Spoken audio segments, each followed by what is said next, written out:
Town.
Motown to Yo Town.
It's Friday night, so you know what that means. We Dirt Coasting with Dirtcoastpodcast. It's OG Low D and me, Gar.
From Old Town to Yo Town.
It's Friday, so you know what that means. We're dirt coasting. It's the shaman and the sage about to take center stage. The dynamic duo with top G, Garland Green, BF&G, Billy fucking Goat, and I'm rocking the Polo Prime Minister, the Richmond Heights hitter, the wannabe interviewer himself, the host of the show, Dirtcoast Los. Bitch, what's happening? We already gonna come in, shit. We already gonna come in.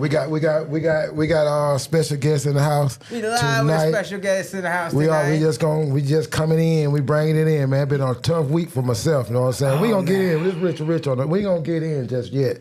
To who our guest is just yet. We just gonna let that sit and marinate for a minute. You know what I'm saying? Just see him sit off to the side, cool like a Chicago breeze. Yeah, if you know what I mean. Yeah, we got some stuff we gotta do. I'm anxious to make this announcement right here. Definitely, man. We got a lot of things going on. I throw that in on you, too. Look at that, Brody.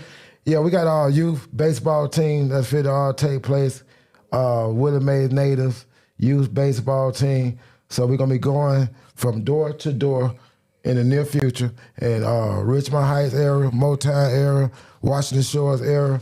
And we're going to be try to get a lot of these kids to there's a lot of history with baseball that support the neighborhoods and the inner city neighborhoods. We don't know it's a lot of grant money and it's a lot of our kids missing with the opportunity. Because you know it's a lot of, and this came to, damn, I grew up at the park and it was always a baseball diamond at the park, but we never ever used the motherfucker.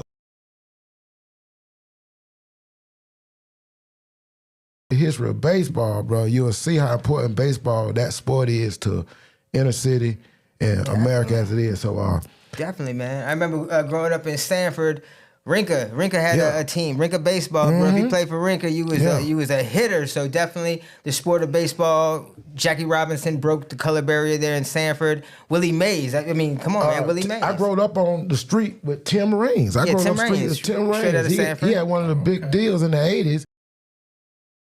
Boulevard. Rob Jr. I went to school with him. A lot of cats. Ned Raines and Tina Raines. I went to school with one of my teachers was, God bless the dead, Whitey Eckstein. His son was David Eckstein. He won the world title with back then they were the California Angels. They're the Los Angeles Angels now. So baseball, man. Tomorrow I'll be meeting with Jamil Weeks. Jamil Weeks. Yeah, pull him up. I'll be meeting with Jamil Weeks. He's our ex NLB professional baseball player. He played for the Padres. Oh, yeah. Oakland A's. Young kid, right? He got brothers, his dad, his granddad. So young kid, right?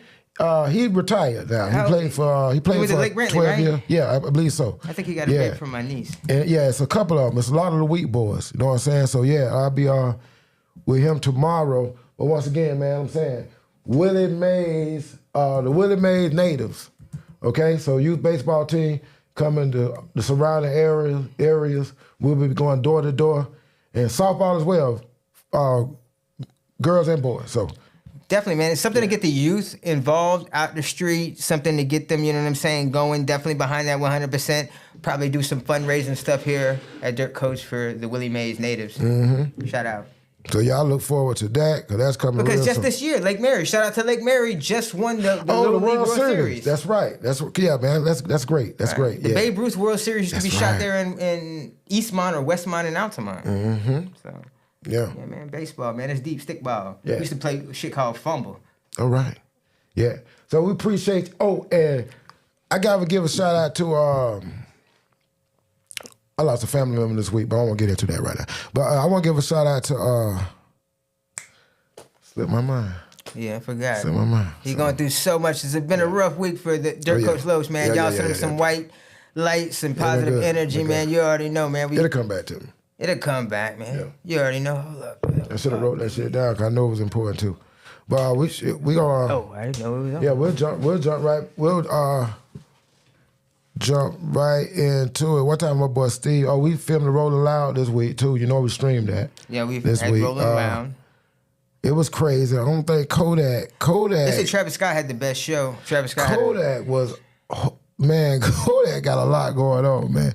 Kodak, man, y'all manifest, pray, whatever you do for Kodak. Kodak, you is something else. But, ain't no way out of that contract, boy. Only one way out of that contract. Yeah. So we all got a special guest. Special guest. Sitting in tonight, right? For the past couple months, we have been doing a segment that we call Everyday People. That's everyday people. That's extraordinary people who do extraordinary things. You know what I'm saying? And this week we got my dog Shytown Rich, a.k.a. Bank Boy, in the building. Respects. Yeah, damn, Shytown Rich in this thing, man. What's going on, Rich? How you doing, man? Doing good, man. Appreciate y'all having me here. Yeah, It's a long time coming. I definitely wanted to be on this show. Finally got to connect. I only know one way and one way to be. Oh, it came back to me before we get into it. I want to give a special shout out to the jailhouses, okay? We got the jailhouses. They get these pads at the jails, right? And they stated that they listen to us on the pads, man. So one time for 33rd, I think, and whoever got the damn pass, they said they listen to Dirtcoastpodcast, and they said them motherfuckers just be keeping it real. And they knew all about Moncrief and doing the rape shit, the bail bombing. So one time for them boys that's holding it down, they listening to us in 33rd or in the jailhouse, continue to jack that meat, continue to gun them down, man, but leave the boys alone. You know what I'm saying? Leave the boy alone. And do your thing, man, and come home. Some of y'all need to, but a lot of y'all need to go do your life sentence. Okay? Some of y'all Shout out supposed to anybody and everybody who's out there subscribing to the Dirtcoast Podcast. We appreciate you. Yeah. Once again, we got my dog Shytown Rich in the building. Man. We're going to put him back up one more time. We're going to do that. Yeah, put him back up just in case y'all didn't know. Today is what? 12/20/24. And 5 days before Christmas. Yeah, 5 days before Christmas, you know what I'm saying? I'm not even in the holiday spirit, bro. I'm just the background, man. When I got I didn't I seen you on the board. We write it on the board with upcoming guests. It said Shytown Rich. The name is you from Shytown? You know about Larry Hoover? Well, I grew up in Gary, Indiana, but keep in mind Chicago was 20 minutes away. So they get that twisted. Like Michael Jackson, I told them people Michael Jackson them some gangsters for real. Michael Jackson, Gary, Indiana do not play. It's just like Shytown with that theme they got, but could be a little worse. Well, shout outs to LV Wooder because his uncle actually produced the Jacksons back in Gary. That's another story. But no, we need that. We don't mind getting that story. They actually sued Michael because they had the group called Ripples and Waves, and LV and his uncle took them to court. Okay. That's why Michael Jackson came back to Gary in 2003. And pretty much had to cough up some money. The problem is the lawyers, lawyers janky. Lawyers are always janky as hell. Always, so you gotta be careful what lawyers you pick and your choice of lawyers and who's your friend and who's not. Because they end up getting money from Universal. Because you look up a CD called Ripples and Waves. Ripples and Waves. They got picture of So what Michael you saying, Jackson. that was a group in Gary, Indiana before Gordon Keefe had the Jacksons. And then what happened was behind Gordon Keefe's back, he has a record label called Steel Town Records. Shout out to all my people in Gary, Indiana. Yeah, I never know. Gordon We get Keefe. some real God, there's some real history. I never heard this story. So Michael Jackson's father, Joe Jackson, decided to go behind Gordon Keefe's back and signed a record deal with Motown and left Gordon Keefe alone. So what Gordon Keefe decided to do was take L.V. Woodard. Shout out to L.V. again. I actually did a book for him back in like 2003. I actually wrote a book that he was actually trying to get published. But we ended up just selling them on the streets. Because back in 2003, I hustled. We sold stuff on the streets. We didn't care. I made a book, get it for $1 or $2. We sell it for $4 or $5. Crackhead buy it. I don't care who buy it. He's selling it. So, so what happened at this point? He decided to start a book, thing called. You could look it up. You selling a book for $1? No. He said it for $1. He said we're making it for $1. Oh, you were making a book for $1? That's still so. What? Yeah. You go make the right lady who does the printing. They make a little cover book, like black and white back in them days. Wow. I know. What was cool about that is that pretty much he started a called Ripples and Waves. I'm looking and at it.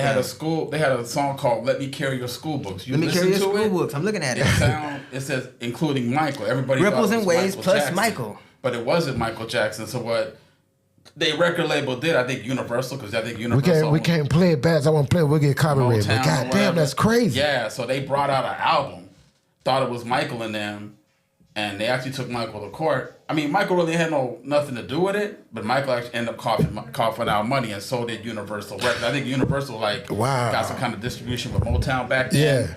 So we talking 2003. So that's pretty much where it at. But I mean, like Gary, Indiana got a lot of talent. It does. Now, I grew up in, but it's a long history because my parents are from the Caribbean. Okay. My mom is from Guyana. Her father's from Trinidad. So we grew up listening to reggae, soca music. Right. And then my father was working his off trying to be a teacher. He decided to get a job in Gary. Okay. We were well respected in Gary, but we also had a lot of problems growing up in Gary. You know what I mean? And then we go out to Chicago. Shout outs to Mike and King. I know y'all watching this. Shout outs to my dog Reggie. Love you, brother.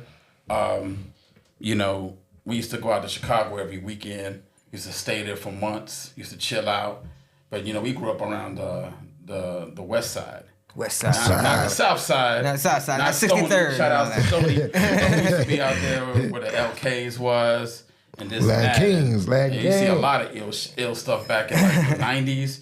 Like, I remember this one gang member was trying to mess with me and his brother.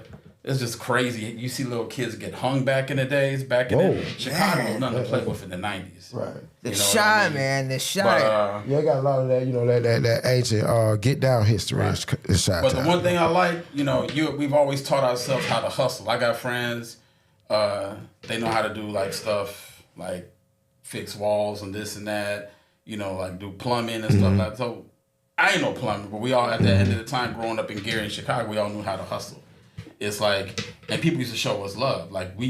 Just because maybe West Indian or something, I'm easy to talk to, I could walk into a record store.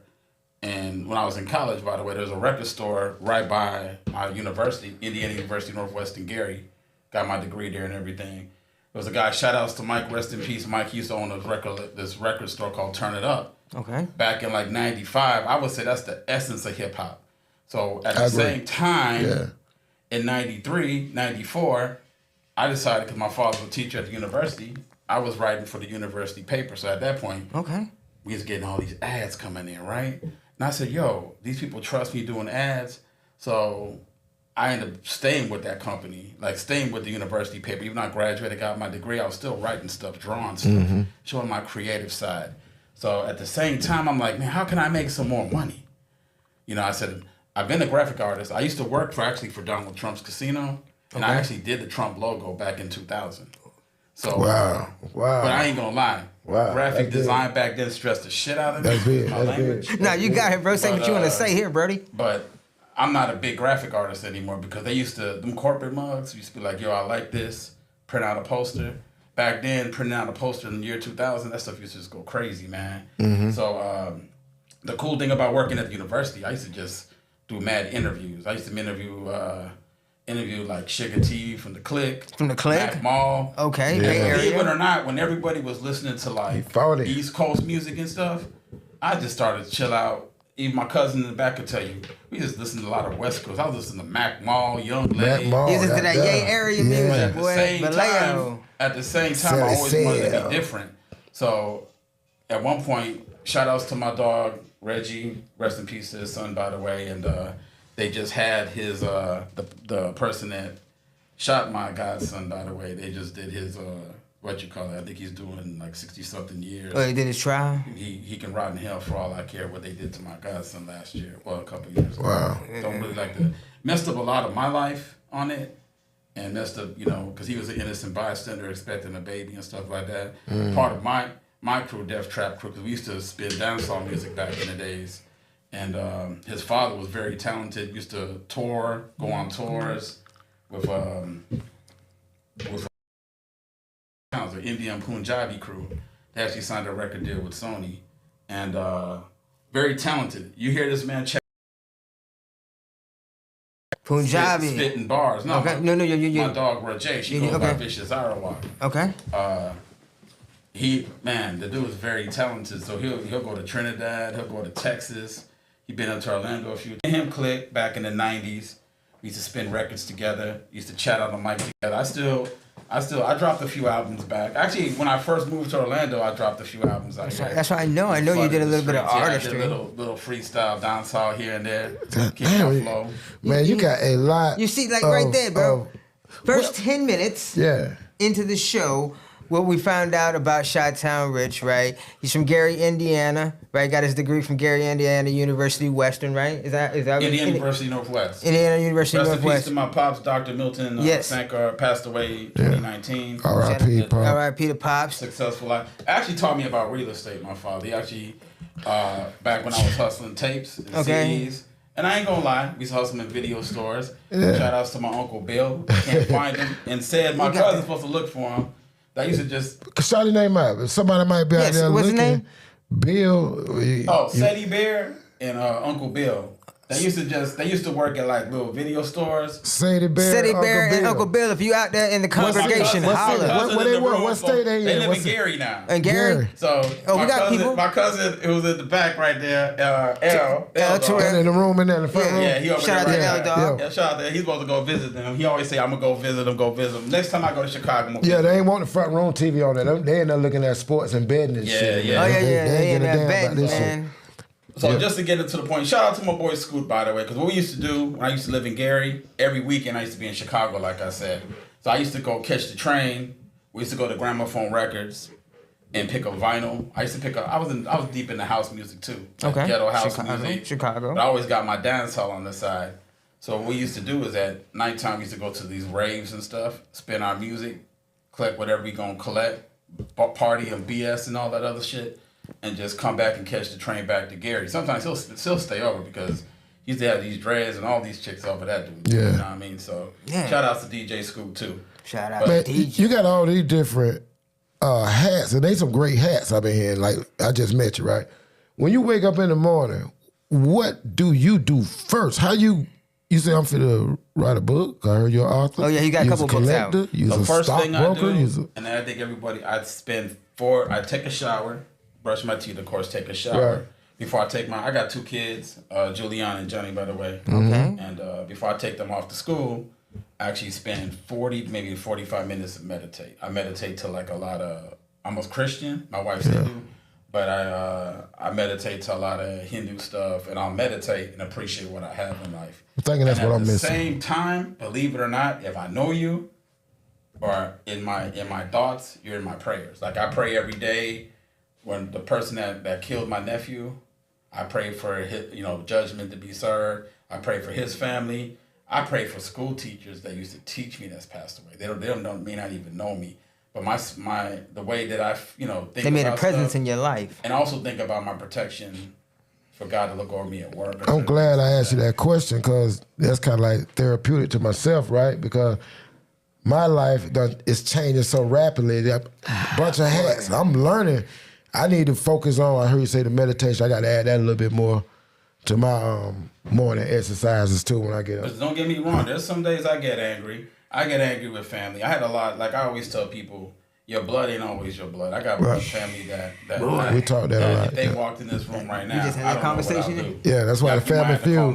Yeah, we just had that conversation earlier before y'all came. That's why I'm like, whoa. Like I'm very selective. Like my circle used to be so big.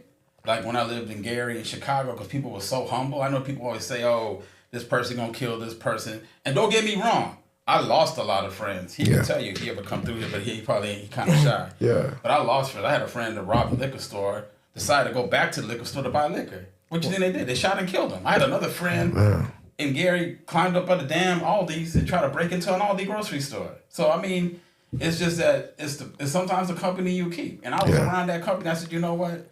Let me just go off to college. College actually changed my life.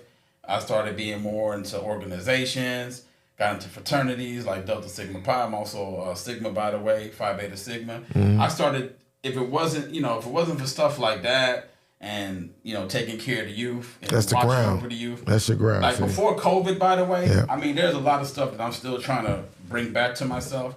I used to do I collect a lot of toys. I actually own like thousands of toys, no lie. Collectibles. I collect a lot of Funko Pops, comic books, baseball cards.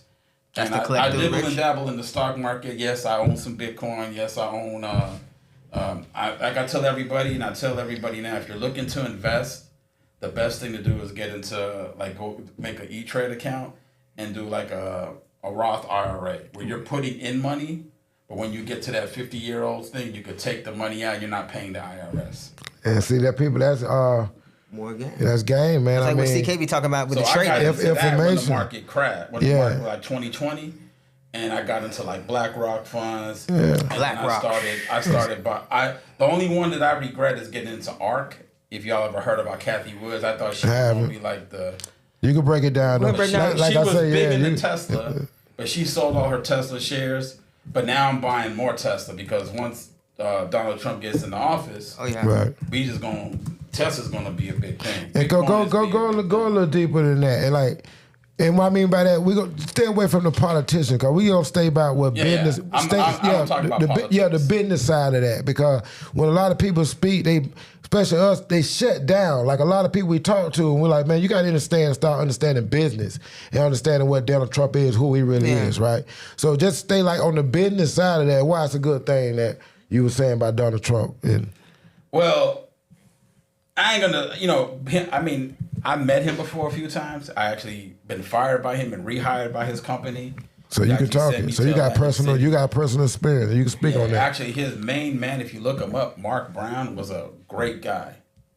If you Google Mark Brown, he actually retired very young. He's the type of person where he didn't give a damn who you were. You could have been a plumber. You could have been a janitor. Right. He treated you equal. You know what I mean? Now, don't get me wrong. This man used to throw some wild parties. Right. Mark Brown. Right, but his moral conception sound like it was in play. That to me mean everything. When your moral policy. He taught me the concept policy about salt and pepper. You know what I mean? Okay. At the same time, great man. But he also, one thing I learned, and I guess just not, about Trump, it's all about business. You know what I mean? I don't have a preference. I don't have a hate. I think Kamala Harris would have been great when it comes to politics. I think everybody would have did something. It doesn't change the way at the end of the day I still gotta wake up and still go to the same jobs I do no matter who the person is. But I think on a stock market mentality, S&P has been doing fabulous. Same thing CK was saying. That matters. That matters. It now, does. Would I invest fully into the S&P? Yes and no. I did in 2020. I think I threw in like 30, and I think right now I maybe have made a little bit more than 100 on it. But at the same time, you got to ask yourself, what is money? You know what I mean? I think family's more important. Yeah. I would love to retire one day. Do I have the chance where I can probably retire today? Yes, but at the same time, I want to make sure that I have a paycheck coming in, even if it's going to Walmart being a damn greeter for all I care. Right. You need to have steady income. You just can't have income in the bank and think you're just going to spend it. It'll keep going out. I've seen in real life how much $100 can go, and then I can see in real life how much your own blood can stab your back and try to force you out of something for less than $25,000. You know what I mean? Yeah. So because money will change people. Definitely, always. People don't understand that. They say I learned the hard way. If I needed something, I'm gonna get it. Because I remember when I had first lost my job working for Trump, it took me a month and a half to find a job. We're talking like the year 2000. So what I did was I went and grabbed me some CDs, got them done. People didn't like dancehall music too much, so what I did was we used to take dancehall music and find hip hop beats. Okay, so blend them. Right. I used to have my Technique 1200s and this and that, record the bullshit, find a way to transfer that shit to CD. I had friends that knew how to do all that bullshit for me. We didn't even make covers. We used to go buy the damn stickers and put the track listed on the sticker.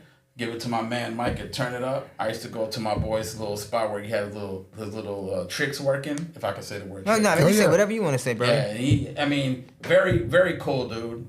I like what he was doing. He did it the way that he just let women come to his house freely.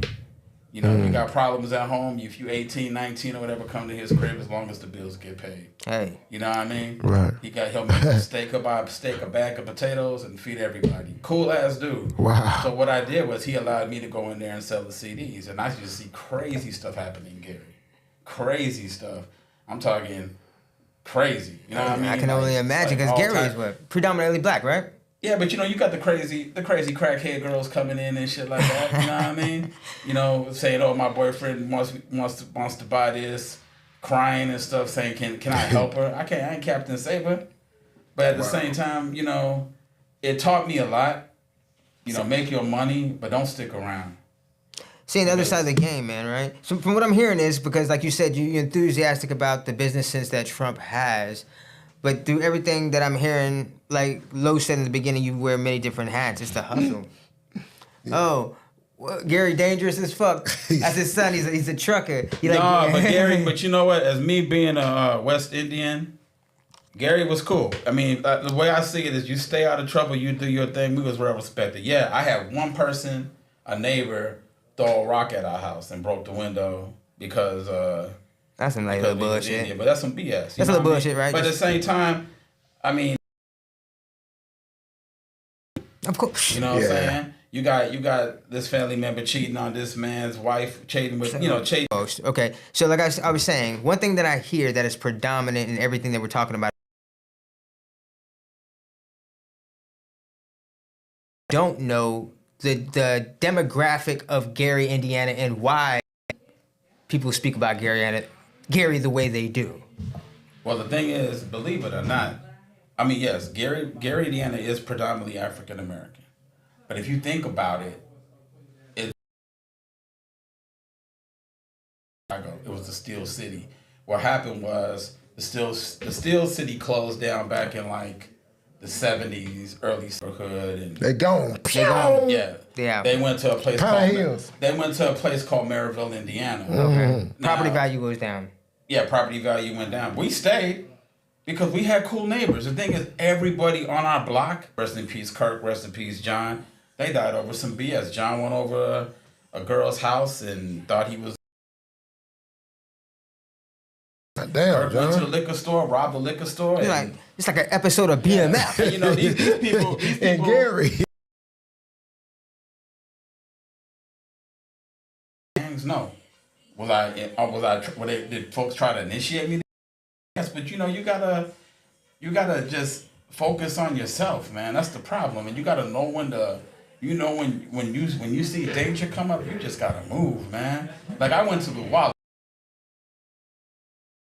Wallace, they called it Zoo Wallace. They actually called it back in the days Murder Capital High. They used to call it Murder High.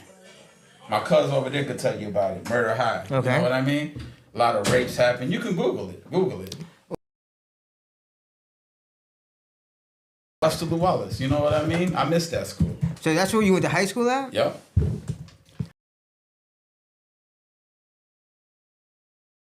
Some girl named Cooper. Angela Cooper or something. I forgot her name, man.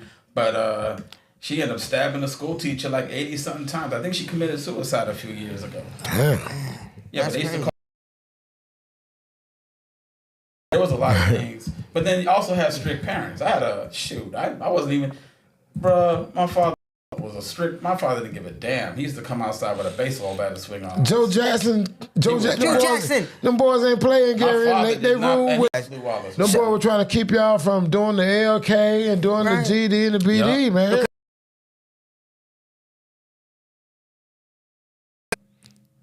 Yeah, that's real. That's real, bro. That's real. That's real. That's real, bro.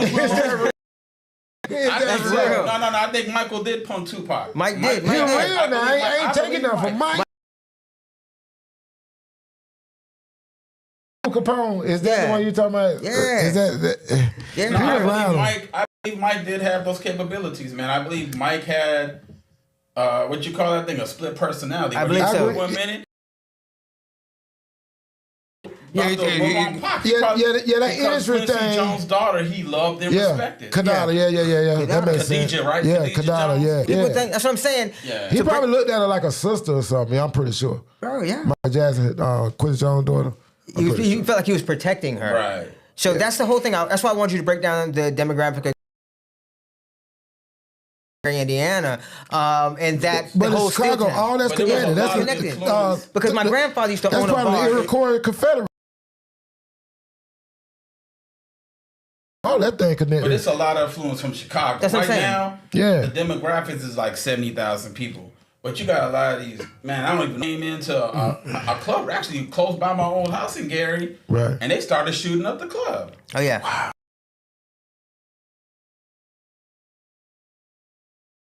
I've seen gunshots past me. I went to school and there was a dude next to me, maybe as close as you, that got shot right in front of me.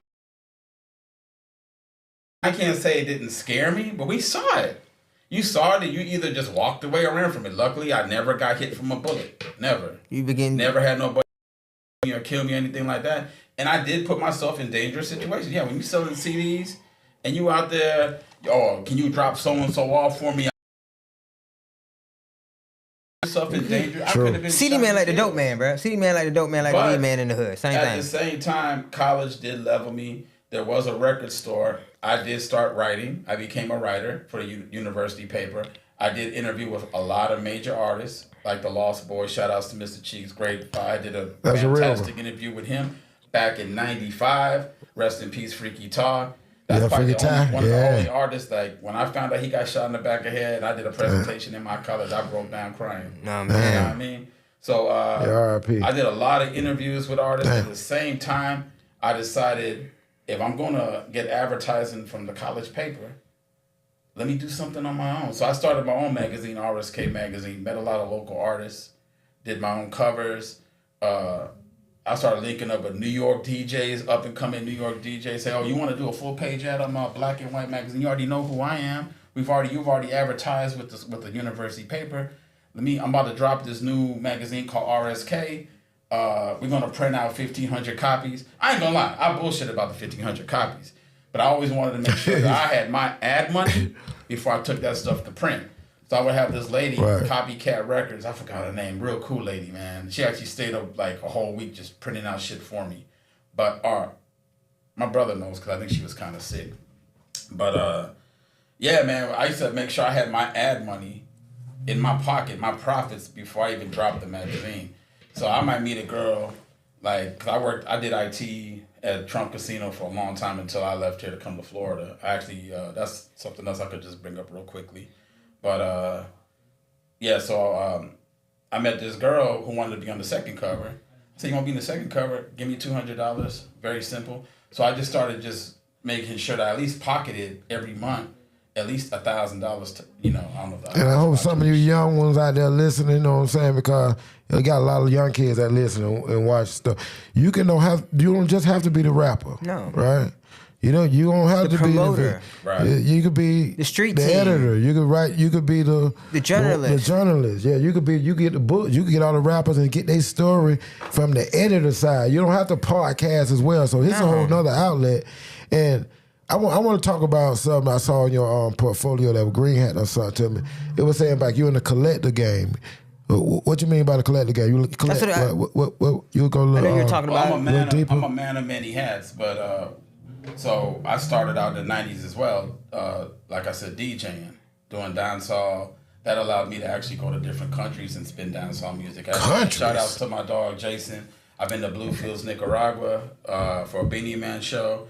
I've been to Guatemala, I've been to Panama, I've been to Costa Rica, because I ended up listening to Spanish reggae back in the 90s. By the way, shout outs to my dog Gringo. Donald Trump, speaking of Trump, on his last day of office, actually pardoned my boy Gringo. He actually lives here. I would love for you to get an interview with him. Let's do it. You can hook it up for us, right? I can give you his number. I don't want to call him right now. No, we'll hook it up. But we're going his to name do is it. Gringo. Look him up. We're going to do it. He actually signed a record deal with Sony Records back in 1990, and a cop got killed. He was accused of killing the cop, even though he wasn't there, and he actually spent 29 years in jail. Oh yeah, we're gonna get Trump pardoned him a couple years ago, in Trump's last day in office. By the way, not that I'm trying to you know.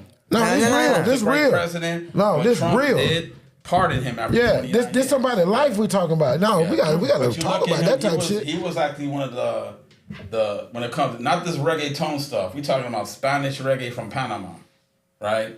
Because a lot of Jamaican influence, a lot of. I don't know. You got to go in on that. You got to talk about that. Yeah. So if you listen to like El General, like Tu Pum Pum and all this, and then Gringo also did a song called like Tiny Whiny, which is a soca song, soca from the islands, like Trinidad. Right. You know, soca music is pretty much from Trinidad, and you can hear soca music in Barbados and stuff like that. So he did Tiny Whiny in Spanish. And then he did Trailer Load of Girls, that's from Shabba Ranks, but he did it in the Spanish style. Right. So like I said, he actually had a $500,000 record sound system in Brooklyn. Wow. And then all this happened to him. And I would love for him to come back and interview guys. No, yeah, we definitely got to please make that happen. Get an interview with him. Yeah, I actually spoke to him last week. We're gonna roll the red carpet out for him. You know what I'm saying? He's like one of the like I said, the fathers when it comes to Spanish reggae music. So with that being said, when I was in college, I needed to get myself more into the music industry. I did the magazine because my father motivated me, because my father bought a house in Florida. He was like, save up $40-something thousand and I'll help you pay for a house out here. That's why I have a house and a rental. So okay, sons, I'm gonna get y'all, but save up 40. I'm gonna do what his dad did for my boy. I'm 40. You hear that, Loco? Help y'all get y'all a house. It's 3 more of them. I got 4 boys, so $40,000 for each one of y'all. He help y'all get y'all. That's what father supposed to do. That's something real though. That's real. He tried, but he kind of. I ain't gonna really get into all of that. Well, I'm gonna try. Right now, it got. He ended up collecting the money. You know, after it's also the rent money, all. But you know, God bless his soul. He did teach me about doing for yourself, because I know one thing, that if I ever lose my 9 to 5, I do have stuff to fall back on. The hustle. And actually got me out. As much as I love Gary, as much as I love to Chicago, maybe I might snowbird, because Chicago's a great city. I'm a diehard Cubs fan. Unfortunately, a diehard Bears fan. Yeah. Been to several Cubs games. Right. Bulls fan all the way. Believe it or not, I was not a Michael Jordan or Bulls fan back when they won championships. I was mostly but when Derrick Rose hit the scene, he was all in. Joakim Noah. So you in Indiana? You the Pacers then? No. He said he's the Pacers. I rooted for I was a Miller fan. I used to root for that. That's a good one. I used to root for. Back in the 90s, I rooted for the cats that would not win that could not get a ring, because I wanted Utah to win so bad. Karl Malone, John Stockton. Karl Malone. So hold on. Speaking of that, I didn't mean to cut you off, but I know you just brought up John Stockton, and just to tie back, because it hit me, because I'm gonna tie back in, because I saw you breaking some wax packs, and for people who don't know what breaking wax packs is, he's a collector. Tie back in what Los was talking about. He was breaking some wax packs earlier, Topps Chrome, and you got a couple of John Stocktons. How did you get into the collecting? Because you said that earlier. You got the Funko Pops, you got the cards, you got the comic books. I mean, he's a collector extraordinaire. He has the 407 Wild YouTube channel where you can see him break packs again. Yeah. Oh yeah, you gotta give all that information. So back in the 80s, right? Everybody down the street collected baseball cards. My boy over there collected comic books. Bright got a hell of them right now. I used to be that cat. My parents really didn't. My father was a strict teacher. He really didn't give me a lot of shit. So I just had to find a way to get the shit. So I used to go to Chicago, find some cats selling like old baseball. I have a lot of baseball cards. Like right now, I probably collect a baseball card nobody would ever hear of. I think I personally have the most extensive collection when it comes to Negro League cards. Okay. Whoa. Say that again? Negro League cards. Yeah, I'm going to Jamal Wheat's house tomorrow. I'm going to have to edit this. Hey, y'all got to edit this out. Edit this out. So, this part right here, where we at 47 frames. Edit 47 frames out, because I'm going to Jamal Wheat's house tomorrow. Now, say this again about, you think you have the most Negro League baseball card collection. When it comes to the Negro Leagues, I don't know what got me into the history of it. Because I am writing a book right now, and I'm going to tie it into the Negro Leagues, because I have a story to tell about somebody I knew that came out of Trinidad because of the color of his skin. He had no choice but to play or try out for the Negro Leagues when he came to Florida. And I kind of want to bring it in, make it like a twisted tale about it. Okay. But when it comes to the Negro Leagues, it doesn't get the recognition I gotta talk to you. that it's gotten. We gotta talk off camera. Because it took me a minute to fight for Minnie Minoso to get into the Hall of Fame. I actually was one of the ones that advocated Minnie Minoso to get into the Hall of Fame. He was not going to get into the Hall of Fame. We ain't playing over here, man. And I talked about how he was an all-star at least 3 times. I think they have him in the record books as 2 times, but he was really 3 times. He played in the Mexican League for like 16 years. The Cuban Cornell. Yep. So I'm The actually Cuban one of the comic. big advocates for him. I met him personally. Rest in peace to Minnie Minoso. Stachel Page was another good player. Stachel Page. And that's why I love Gary, Indiana so much. It's like we have like a minor league team there. And I think I got so introduced to the culture of the history of baseball. That's the way I look at it. Because I met a lot of players that played the Negro Leagues, like the Eagles, the Clowns. Right. And I got plenty of autographs. Like when I met them back in the 90s, they all signed this in the Black Sox and certain things like that. So there's a lot of history. The problem is that, think about if you could just relive that history, man. That's why I got behind when I pull up this right here. The Willie Made Natives Youth Baseball. That's actually something we starting up. It don't exist yet. It don't exist right here, right? But we're going to go knocking the doors. We're going to petition and try to change the mentality and let people learn about this history. Like everything you saying. The first guy you just said, then this stuff about, I'm going to need you for this. Satchel Paige. Right, because my kids are going to have to know the history of this Josh stuff. Gibson. Josh Gibson was a big one pitcher. Everybody talking about, and don't get me wrong, I'm glad Willie Mays made it, but everybody don't realize that there was a African-American player that played baseball like in the early 1800s, 1900s. I forgot his name, but he was in them old tobacco cards probably. If you know, baseball cards used to be in tobacco cards back in the days. Didn't know that. So what got me back into collecting Honus Wagner is that I didn't have nothing. So, and I hate to say it, if your mama bought you some comic books and you had them laying around, I'm taking them from you.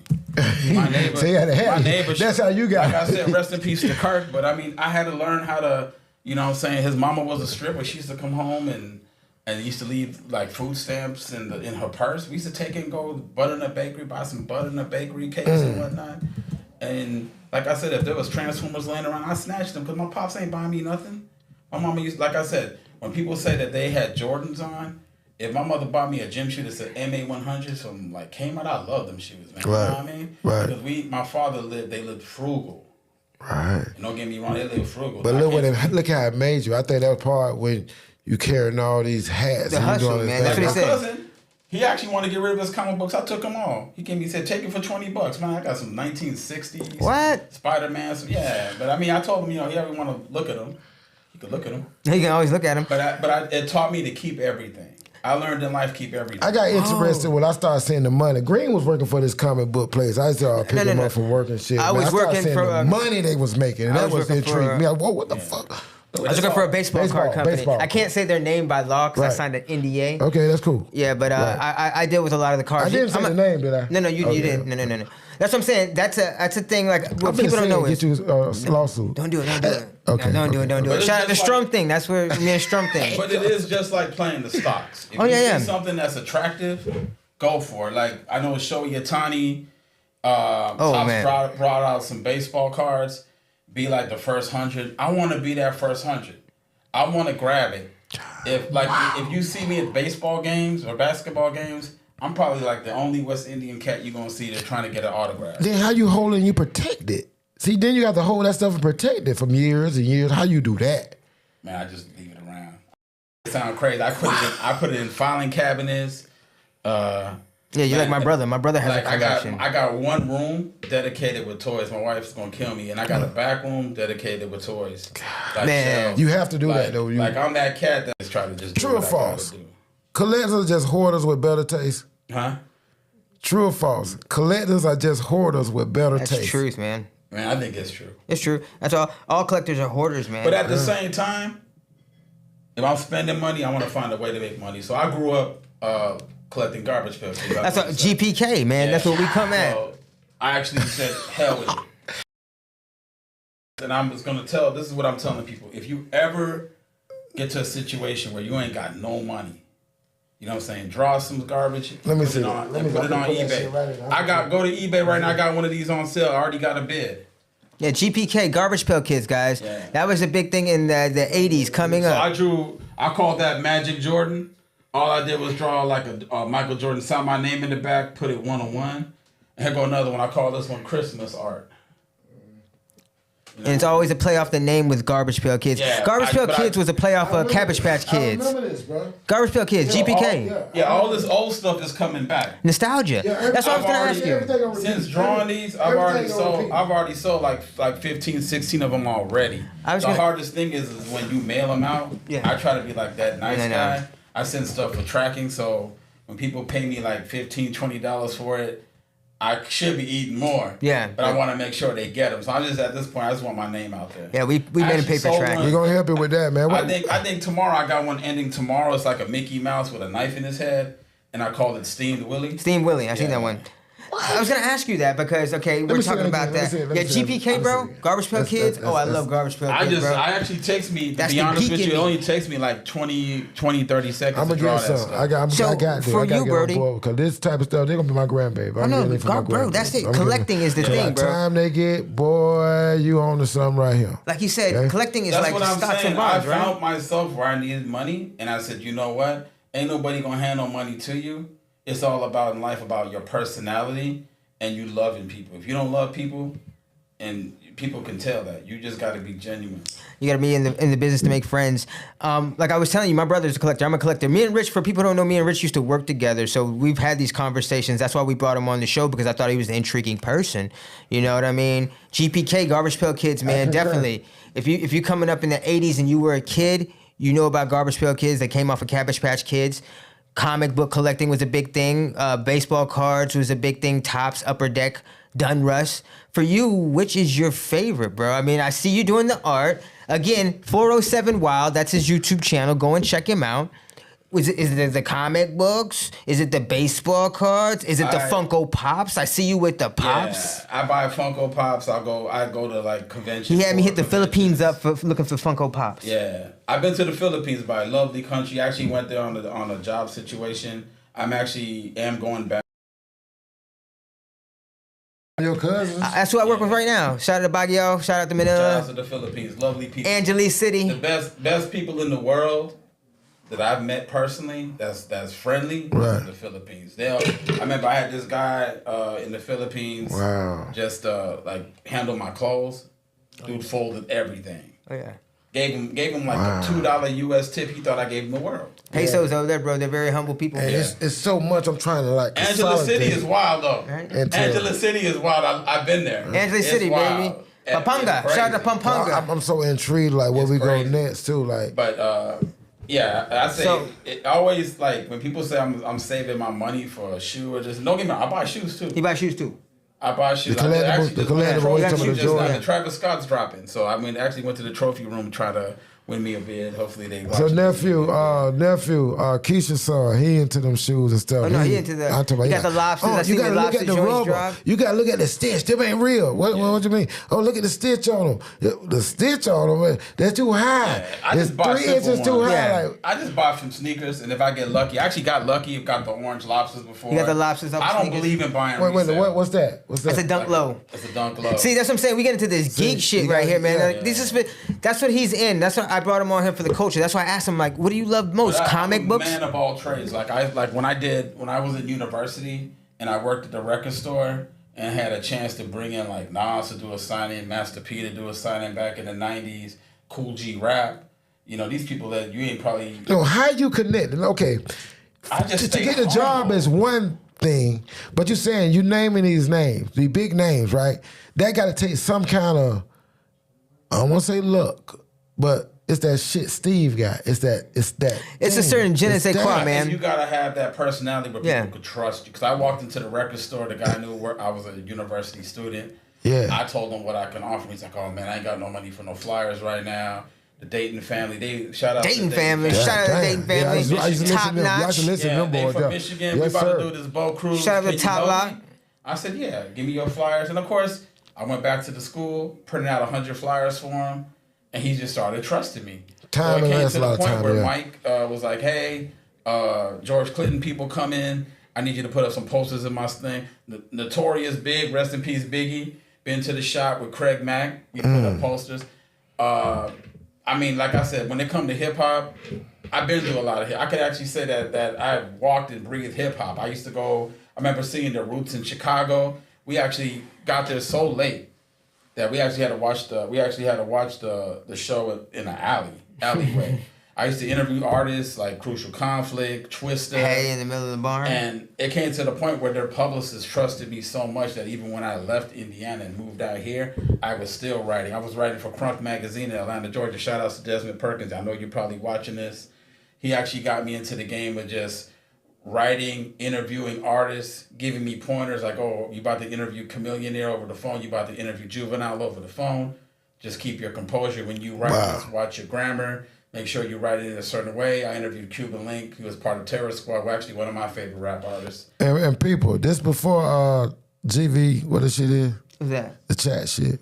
Oh no, man! This is for Chat GPT. This before. We talking interviews 2005. This is typewriters before MySpace, bro. This is be on your shit. Don't get me wrong. I love the parks. We used to go to award shows, go to Miami and chill out. You know, hit up a bunch of clubs for free. Because 80% of this stuff is spontaneous, right? Yeah. It's just off the bat, right? I mean, I remember I was like in 2004 when people didn't even know who Ball Greasy was. I was out of Miami checking out Ball Greasy. We used to hit up the little clubs like Rolex and whatnot. You know what I'm saying? Eating the ribs and whatnot, buying the bootleg DVDs outside and everything. You know, but it taught me a lot. Like if you just trust it, like show people that you're trustworthy. And they trust you back. You may not get money from them, right? But it's about the experience. It's always about relationship. Like, people gotta understand. You just gotta sometimes intern your way in. Yeah, that's it. A lot of it is that. Yeah, so, a lot of that is to get to them levels. That's right. Yeah, you gotta work. What is it? Work for free, but it's really you're not working for free. You're working for the information. You're working for the relationships. Exactly. But it's almost like you gotta just have a bucket list. That's what I say. I always wanted to do like a dancehall reggae album, so that's what I did one day. I went to a friend's house. Freestyled a whole bunch of dancehall tracks, threw it on a CD, made about 500 copies, got it professionally done, sold them all out within a couple months. Okay. You know what I mean? That was a good advantage of working in the call center too. Of course, disposable money, right? Every baby mama, every whatever, then bought my CD, give me 3 for $10. I didn't care as long as that was extra money in my pocket. It was crazy how back in like 2005 when I first moved here, how easy it was to just get CDs made professionally for less than $1 a CD. You know what I'm saying? I didn't get them made here. I remember with some cat, I don't know if he was like in Pittsburgh, but he said, I sold them all. But should I have kept going? Nah. Because it's just when stuff comes in, it goes away. Remember how it was easy to go to DatPiff and download a CD? That's now right. You can't even go to DatPiff. That's right. It's done. So, it helped me travel. It helped me DJ. It helped me go to different countries where I see people that appreciated the music more. I went to Nicaragua. People was like, "Oh, you about to DJ the Beanie Man show?" That was love. You know what I mean? Of course, they gave me a lot of liquor bottles, but man, that was crazy. I mean, Bluefields, Nicaragua is crazy because you fly into Managua, which is a Spanish-speaking country. All the promoters decided to take a bus and take a pongo boat. I was like, I ain't doing that bullshit. So he got me on a flight. A little small plane. I was scared out my ass, but luckily B-Man was on the same flight, so I was like, if he go down, I go down. Fuck it. So La Bamba. But you go there, everybody there speaks. They speak Spanish, but a lot of people got Jamaican, ancestry and stuff like that. So people was mad cool. They eat a lot of turtle out there too. I didn't eat no roast. They say eat a lot of turtle. You got turtle, boy. My mother-in-law eat turtle. The cool thing about that country is that when Colombian drug dealers see the police, they throw the coke overboard, and those cokes, whatever you want to call keys. The keys will wash up ashore in Bluefields, and they'll sell it back. That's why the whole town, even the church, prospered. Man, Bluefield. Wow. Call that bit Greenfield. I will be there hopefully in a couple years. Call it Greenfield because they getting that bread. I miss y'all. You know what I mean? But the people out there, they showed me love. You know, the Beanie Man show was a success. My boy actually do another show with Munga, Honor Bevel, and Angel Dulles, another dancehall show. But people out there, they love dancehall music. They love the Spanish reggae music. They love the reggaeton. So that's what happened. And you also say, and I didn't know this was a thing. You collect liquor Yeah, I collect signed liquor bottles. So if there's a signing, I was actually last week met Morris Chestnut and the guy, I forgot his name. I forgot who it was. I think he was in some show. The guy, I think he was the one that like fell in love with the stripper in The Best Man or something. Oh, yeah. They have a liquor together. It's, But it was I know what you're talking about. Pettigrew, I forgot his name. But I met them, got the bottle signed. He looked like a Jamaican kind of. But what got me into collecting liquor is that in Guyana, where my parents are from, they got this rum called El Dorado. We drink it a lot. So they have different brands. There's a 50-year-old I used to own, but I gave it to some punk-ass dude. Don't want to say his name. That bottle alone's like worth like $5,000. I have 15-year-old rum. We got 25-year-old rum. If you go to the store to buy El Dorado, 25 is going to cost you like $600. So if you go to my bar, I got that. But every time I travel to a different country, I'm always buying 25-year-old, 15-year-old rum. So that's when I started collecting. So 50 comes to town, I get an autographed bottle by him. Jeezy, got the Avion signed by him. Zane Lamprey, I got the first autographed bottle of his coconut rum. Very first, he actually wrote on there. So people like I got a part of Judge. It was Harold Perrin. Judge love getting expensive liquor, and everybody know the Louis and all that stuff, right? Bro, get you some signed bottles, man. Get you some collected bottles. You'll never open them, bro. Yeah, that was that. You spend a lot of money on that liquor, bro. That was the liquor from. Judge. He spent a lot of money on that liquor, man. Oh no, who George? Oh, Judge, my partner Judge. George don't drink you're that talking much. about, it's Harold Perrin and Morris Chestnut. Yeah, you got it. Yeah. So I mean, anytime I say live your life short. Anytime a celebrity comes to town, like even Rosario Dawson, I think that's it. Yeah, she came to town. She promoted her margarita. I'm like, why would I go to Comic-Con to spend $150 to get an autograph when I could pay $14.99 to get a bottle of margarita, 2 bottles of margarita with her signature on it, and get a picture? Sometimes you gotta think smart when you do stuff. No, yeah. You know what I mean? It's different levels of that collecting, man. Definitely, man. So like I said, man, if a person got talent, draw like I do. Make a drawing, put it on eBay. If people love gory stuff. So I mean, Terrifier came out, is grossing money. Yeah, I do horror want to start movies. getting into horror. I do want to Horror write horror movies, books. yes. Promote the horror books. I got a movie. I got one, like I said. It's a little bit related with Negro Leagues, a little bit, but it's going to be more about the country that my family's from, Guyana and Trinidad, because we play a lot of cricket. And I find out the good people, what I'm saying, the law-abiding citizens love horror movies. But I do want to mix it with some of the truth, because I think that Florida forgets that there was a lot of bad stuff that happened to colored people back in the 20s, and I feel like we don't want to talk about that. I don't know why. 20 freshman memory. Oh, yeah, I remember racism. Rosewood, Ocoee Massacre. But you don't hear about it no more. Yeah. Of course. I try to bring it up. We brought it up a little bit. Yeah, I get into it. I got some old some old things on YouTube.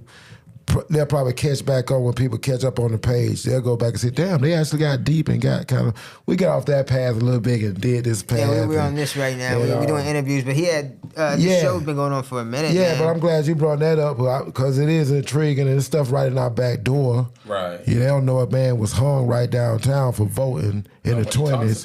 Yeah. But I mean, I think we need to know just to keep our youth I agree. alerted. I agree. Is I think a lot of our youth just go different places and think it's okay. Yeah, I agree. It's sometimes not okay. Yeah, because they go missing and stuff happen to them. They should know. It's been times I'll drive into a dark road. Yeah. And I'm scared because I got Yeah, sundown cities, sundown towns. Sundown towns, that's a big still thing exist still to going this on day. right now, man. It still exists to this day. So, yeah, parents, and like you say, you got the young men, you give them the cars at 15, 16, they are having fun. Certain places they should be aware where they be and knowing how to drive and not, how to carry know where themselves, not to go, where not to go. How to carry yourself when you're in the hands of the man. But I think as the times changes, we need to adapt. Like we mentioned ChatGPT, yes. If you want to write a book, which I'm working on a book right now, if you need to use ChatGPT, by all means use it. Take advantage of what's there. You have to. I tell people, I was scared of my daughter put me on it. She taking her college courses and stuff. She said, Dad, we have to do this in school. And she gave me a little thing. And the deeper I got, the more it gave me. So the way my brain look, I love it. Yeah. So when it comes to like collecting and stuff like that, I just go with the flow. Like if I know something's gonna be worth something, like one thing I forgot, I wish I would have did, is went to Target when they brought out those Wicked toys. Okay. Wicked, well, whatever movie that was. Wicked. I never saw the movie. Yeah. But they brought out a doll, and they actually put Wicked.com on the doll by accident. And it went to a porn site. and those dolls are worth money. So anything you can see online that can tell you, hey, I'm the type of dude, I'll go into a dollar store and I'm searching every damn Hot Wheels looking for a treasure hunt, which is a rare. You're almost like an FBA. So I try to be different than anybody. You got to be different. Yeah. Like if you just gotta money's there. You just gotta look for it. My grandma gave all the grandbabies, Deja, my baby daughter, all of them had these dolls. They were some Disney dolls. Them things worth money too. I don't know what the hell goddamn dolls. We got small world dolls at home. You push the stomach and they say it's a small world. Yeah. We bought those on sale for like $25. If I threw them on eBay right now, they're like $15. Matter of fact, so you do have a spot where people can go and see some of your collectibles or something? That what you're saying? Well, you can go to 407 Wild. I do openings 407 Wild on YouTube. 407 Wild. It used to be a big website. I actually partnered with somebody. Wild, W-I-L-D? Yeah, 407 W-I-L-D. I'm actually with my cousin. We're gonna try to collaborate and do a 407 Wild, 219 Wild, something like that. We haven't got into everything of it yet. Yeah. He's back home in Gary trying to do a little podcast here and there. Right. But I think like right now I'm just working on the book, getting more of these GBKs done. For the sake of my nephew, I'm actually trying to maybe do like a commemorative album with my cousin Reggie. Vicious Arawak. We might do a little hip hop dancehall collaboration together. Just maybe drop some stuff on vinyl. Like I said, work on two books. Oh, that's big. You said Bottom of the vinyl. Knife, and then something. This crazy horror movie, this gory one, I'm gonna call it like 7-11, about this Indian dude who got robbed and shot and killed, and he comes back and starts killing people and doing crazy stuff with Slurpee cups. That's gory as hell. But okay. Yeah, I'm just trying to find my niche. Yeah. Where I just and let me try to find you the end of your name, because I do a lot of ancient. Oh, you do? Yeah, with the names, or like the actual people that. Crazy Horses and the Wild Bills and you're talking about Native Americans. Oh, you talking about Native? No, he's talking about Indian. Indians from India. Okay. My ancestors are from India. Okay, yeah. So it's like my name Ganesh. is Richie. Yeah. My name is Richie. Richard Amarnath Sarusadin Sankar. I think Sarusadin may be like Muslim or something. I'm not sure, but I mean it is. But like I said, I'm a Christian, so I mean I'll tear up some McDonald's any day. But I try to stay away from all that. Did you watch? Was it called The Monkey Man? Did you watch that? Moderation. Nah, but I do. I mean, there's a guy called Hanuman. No, I mean the movie. Did you watch that one, The Monkey Man? I watched it. It's kind of. I ain't gonna lie, man. I ain't no movie buff, so if I gotta go home and watch some movies on bootleg, I'm gonna watch bootleg. Yeah, that's kind of. Only movie I wanted to go see was Terrifier 3. I actually saw it the day of the hurricane. The hurricane hit my house and actually blew up a lot of shingles. And at the same time, I was getting house insurance, because house insurance in Florida is a pain in the ass. Yeah. I think I spent like over 2 stacks praying, and I think my deductible was a lot just because I wanted it cheap. And I never thought a hurricane was going to put damage to the roof. You heard that? Right so I paid out of pocket. I paid over 2 stacks for them to knocking shingles off the wall. Out of my own pocket. But at the same time, I went to see Terrifier 3. Out of it. Wow. Chris Jericho's in that movie, right? I'm sorry? I said Chris Jericho's in that movie. Yeah, Chris Jericho's in that movie. Hey, shout out to my boy Rick. He was in part 2. You can check him out at the Horror Cons, selling the Jason mask. Rick. I see you now. Speaking of that, because I know you said the Horror Con. If you go to 407 Wild, you go to the Mega Cons, you go to a lot of the conventions too. Yeah, as well, I go to right? Mega Cons. You're gonna see me. If you ever go to my channel, you're gonna see that I went to Trinidad. You can go back Carnival. to the show earlier this year, and I was telling him he didn't know about MegaCon. I'm like, yeah, my brother went to MegaCon this weekend. He was like, what is that? I'm like, it's a convention, man. They have comic buffs go out there. They do a lot of cosplaying. Shout out to Stan Lee. He was out there a couple years ago. God bless the dead, the great, the GOAT, Excelsior. But I see you go to a lot of those as well, right? Yeah. I got a lot of toys. I got one from Elvira. Elvira toy actually made the news, and I was actually in the scene with a bunch of people fighting over this doll. Luckily, I got 2. They were for about like $400 each. I got them signed by Elvira too.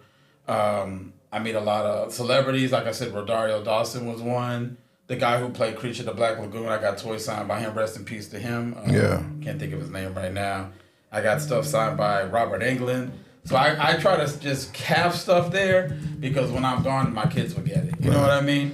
Don't get me wrong. I sometimes worry about it because I'm like, man, I got thousands and I know my wife is probably pissed off at me because we end up buying like cabinet after cabinet because I got so much toys. Damn. I mean, I might have. I don't know if you can show people.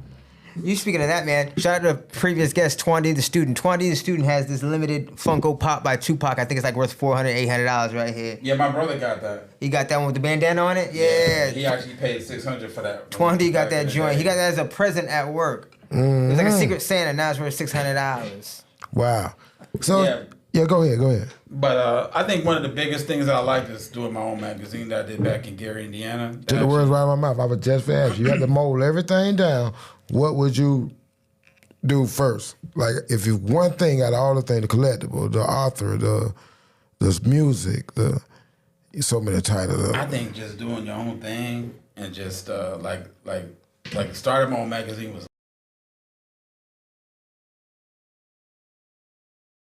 I got nothing to do, and you're like, damn, what am I gonna do with my life and this and that? I mean. Yeah. Promote these. I just throw these on eBay and I get bids. But I think that again ties back to the first thing that we talked about, because even from the beginning of the interview, guys, we were talking about how you came up in Gary, Indiana, the whole lawsuit. I mean, it's like it's the hustle, man, and you like, bro say, man, I ain't hitting rock bottom. You know what I'm saying? Like, bro, it's money to be made. I'ma make it any kind of way. You know what I'm saying? Money. That's what I'm saying. I think because of that. I ain't gonna lie. When I was in college, I was a dude that walked 3 miles, and I try to be everybody's friend. You know, I had no money, so it's just like, hey, if back then, you know, somebody wanted to hang out with me and this and that, they might pick me up, hit the reggae club. I just gotta. You just can't. You know, like I'm the type of person, like it don't matter who you were. If you was cool, you know what I'm saying. We want to just kick it or hang out or whatever. It can happen. I never discriminated on nobody. I didn't care who you were. You know what I'm saying? Yep. So there was times. I mean, a lot of college professors was mad. I mean, I might link up with their daughter or something. You know what I'm saying? But at the same time, that's how he was acing all those tests. When I didn't have nothing, even though my father was a professor, because he was a strict man. Yeah. But at the same time, my brother was also, you know, shout outs to bro. He also worked at a grocery store at 15. We made sure we had the top designer clothes, you know, $100 Tommy Hill shirts and this and that, because we always felt like we should get it now. You deserve it. So we might go out gambling, chill, drink, you know what I'm saying? But at the same time, we learned not to. You could be cool with people, but you ain't gonna let. My father was strict. I ain't let nobody in the crib or nothing like that. Actually, my parents was very strict to the point where I was 18. I actually had to sneak out and date women. They were strict as hell. I think that's what you got to do sometimes, be strict with your kids. It seems like them the ones that make it. But isn't that, I can see that also too plays a part into how you are right now. One of the things that I heard you say earlier too is that the collecting taught me how to appreciate things, which is true, bro. My brother's the same way. Like my older brothers, I think I had it a lot easier than them. So I get shit, bro, and I just like throw it in the gutter. I go buy another, you know what I'm saying? I bought a lot of comic books.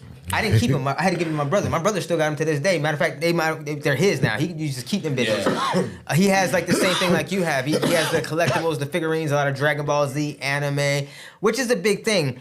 Because back in the day coming up, right, you look at somebody when you say, hey, man, I collect comic books, I do this, that, and the other. They be like, oh, man, you this, that, and the other. But that's the culture now. Yeah, and don't get me wrong. I try to categorize. So let me see. Like, I got some. I can't say, I haven't been on here in a while.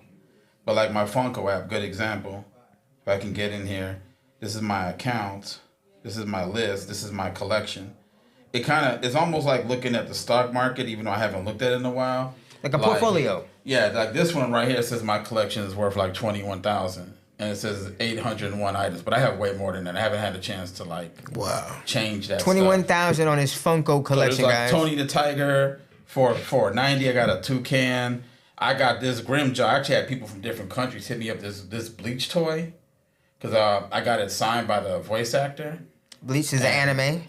I mean, back in 2020, yeah, it was man. like a $10 toy. Just different ways, different avenues to get money. That's what we sparking brains was trying to. So. But don't get me wrong, I was that cat back in like 2017. That I wake up 5 o'clock in the morning to go to a Target to stand in line with people to buy to look for a chase. I don't do that stuff no more. Right. But that's another thing, right? When we talked about the day trading with CK, CK put in the years behind it. He's getting all these things, guys, because he's putting in the work behind it. It's always the work behind it, right? But he's showing you that time is the only thing that we got is a big investment. Yeah, but I would recommend if you can get free financial advice by people, even if it's your neighbor, like these old school people, like in their late 60s, Wisdom.